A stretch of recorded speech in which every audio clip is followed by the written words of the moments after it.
আসসালামু আলাইকুম বন্ধুরা, দুর্দান্ত একটা আপডেটকে লঞ্চ করা হয়েছে ইউটিউবের হোম অ্যাপ্লিকেশনের মধ্যে। আর এই আপডেটের ফলে ইউটিউবে ভিডিও আপলোড করার পদ্ধতি আরো কিছুটা সহজ হয়ে গেল।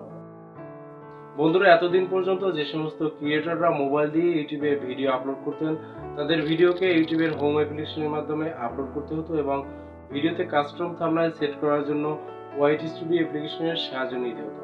চলতি বছরের মে মাসে থাম্বনেল সেট করার এই সিস্টেমটাকে একটা আপডেটের মাধ্যমে ইউটিউবের হোম অ্যাপ্লিকেশনের মধ্যে নিয়ে আসা হয়।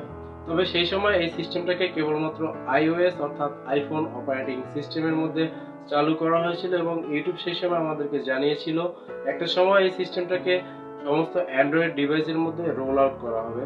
আর সেই অনুযায়ী 31শে জুলাই থেকে সমস্ত অ্যান্ড্রয়েড ডিভাইসের মধ্যে এই সিস্টেমটাকে রোল আউট করা হয়েছে।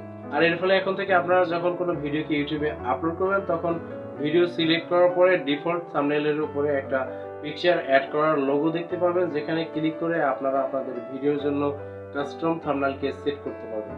এই আপডেটের সাহায্যে ইউটিউব স্টুডিওর কার্যক্রমগুলোকে ইউটিউবের হোম অ্যাপ্লিকেশনের মধ্যে নিয়ে আসার যে পরিকল্পনা, সেটাকে আরো এক ধাপ আগানো হলো।